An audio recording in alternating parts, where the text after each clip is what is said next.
How many times have you seen something awesome, captured it with your camera, then got home and the photo just wasn't as strong as you had hoped?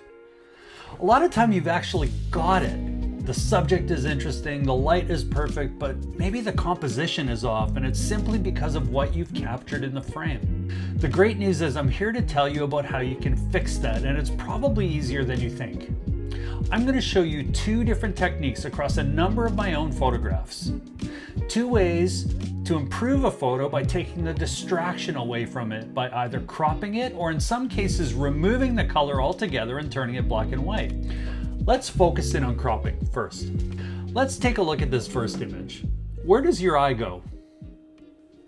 That's the problem, right? It doesn't really go anywhere. It wanders all over the place. There are a number of different blooms. They're all sort of similar size, same color, same distance away. Everything is asking for the same level of attention, so nothing gets any. And that's a question worth asking of any photograph that you're unsure about. Which one thing do I want people to look at, and is everything else leading you there or pulling you away from it? Here it feels like everything is pulling you away, so by cropping it or recropping it, we have one bloom filling the frame, everything else falls behind quietly. By cropping it, we take out what's distracting. All right, let's take a look at another one. These guys are actually my uncles. It's Rolly in the hat, Mars on the right. Now Rolly, as you can see, he is larger than life, and he's the reason why I lifted the camera to begin with. But I had a wide lens on the camera, so he's only about a fifth of the frame. Now, this is a whole thing about shooting wide. It's kind of a bet. The bet is that everything that lands in the frame is going to contribute to the story that you're trying to tell.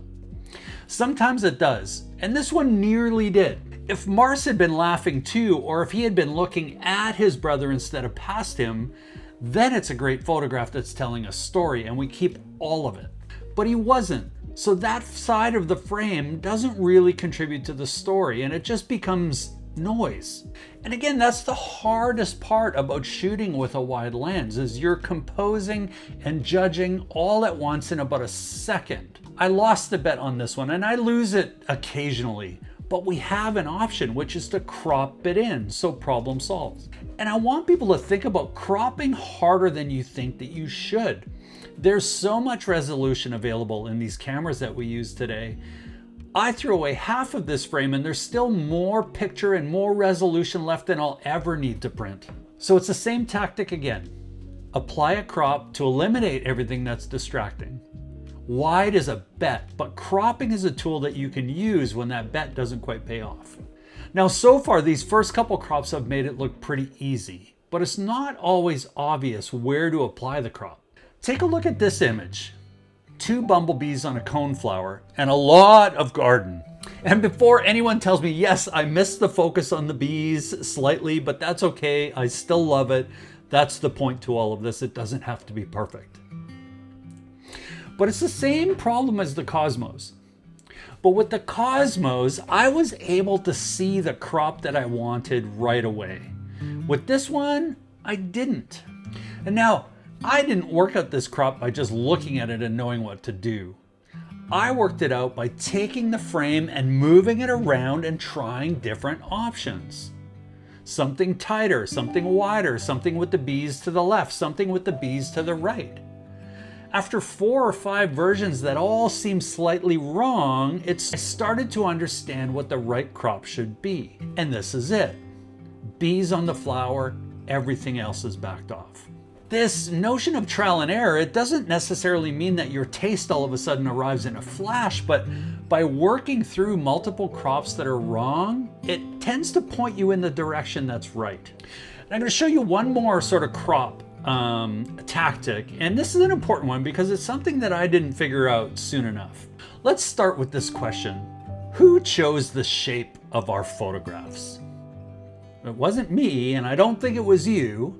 The 3x2 format, it was actually developed by Oscar Barnack, and it was back in 1913. He had stuck 2 frames of movie film together to get a bigger negative, and that was the aspect ratio. Now the square aspect ratio and the 4x5 aspect ratio, those came from medium and large format photography. But I think most of us are most familiar with it because it tends to be the format used on Instagram.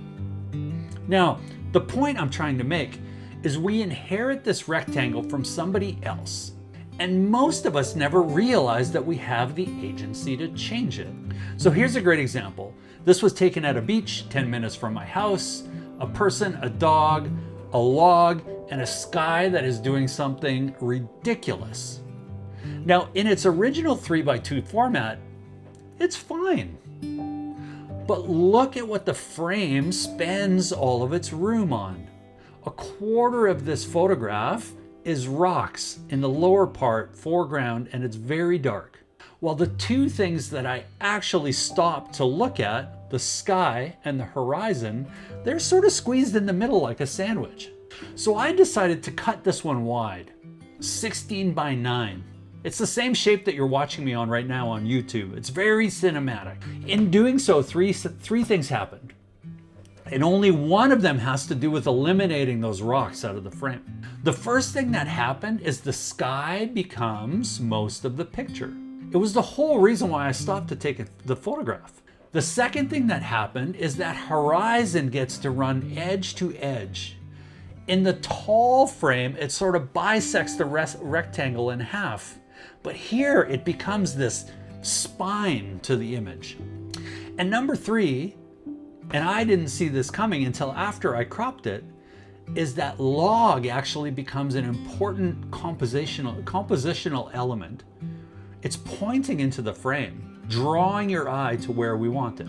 And look, I'll own one thing. It is definitely more than just the crop that has improved this photo. If you look at the before and after, you'll realize that I did a lot of editing to improve the contrast and really punch up the sky. So yes, it is not just the crop, but I think that the crop really finishes the photograph regardless of the other edits. And while we're on the subject of horizons, straighten yours. I'm serious. This might be the most useful thing you can take from this video. A crooked horizon reads like a mistake, a rookie mistake. So really pay attention. When you're framing a photo, try and get it as straight as you can. And always remember that when you're editing your photos later, it doesn't matter if you're opening it up in Apple Photos or a tool like Lightroom, it gives you the ability to straighten the horizon. A lot of times it's just a single button to straighten it for you. Getting a straight horizon makes a world of difference in the quality of your photos. So look, you can crop it to change the shape of your frame and create a more flattering situation, because remember, that frame is not set in stone. It is a decision that we get to make on what shape we want our photograph to be. Don't forget it. Okay, so that's enough about cropping. Let's move on to the other technique, which is all about removing the color. So here we have a photo at a coffee counter, and there's definitely a good photo in here, but I think there's a number of things that are distracting from it, and a lot of it has to do with the color that exists in this frame. Our eye moves around all over the place, and we want it to focus on what's important. What's important in this photo is the steam, the skylight, the shape of her arm reaching for the machine. Take the color out and you'll notice suddenly the fight is over. Now the brightest thing in the frame is the light. It's what the picture was all about to begin with. We take the color out when the color is the loudest thing in the frame, but it isn't the subject. Not because black and white is more serious or any other reason, but it's simply that sometimes color is more of a distraction than it is an enhancement. Here's the photo from the beginning. A perfectly nice holiday photo from one of our trips to Mexico, but that's the problem. It's just a snapshot of a place. There's hotels, hills, a beach, a parachute. There's nothing wrong with this image. It's just there's way too much going on in it. So first, I apply the crop. I eliminate all that stuff on the left fifth, which are all the buildings and the inflatables that we don't need to look at. None of it was worth looking at. But then I realized, man, we can improve this image even more by turning it into black and white or monochrome. In color, that parachute is a thing that you rent on the beach. And that could be the story that you want to tell. But in black and white, it becomes structural, almost sculptural. It's a shape with stripes and light. And suddenly the man leaning back against the line is a depiction of tension in the frame. This, in my mind, is a great example of how you can apply both to improve an image. So here's the cheat card, and you can screenshot this or, you know, make a note of it, but these two very simple things will serve you really well. One, take a look at the composition of your photo and decide whether there are things that you can crop out of it to simplify it and make it better. While you're at it, make sure that your horizon is nice and straight. And if color is competing for the compositional elements or becoming distracting, consider whether you want to turn it into a black and white. I personally find I'm doing more and more black and white because I enjoyed so much. Now I want to leave you with an assignment and a challenge. And this one's probably pretty easy. Basically, I want you to go back and look at your older photos, find something that you gave up on that you weren't quite happy with how it worked, and think about whether you can apply one or both of these techniques to improve it. Is there a way that you can recompose it or recrop it so that it's a much better composition? Does it work better as a black and white?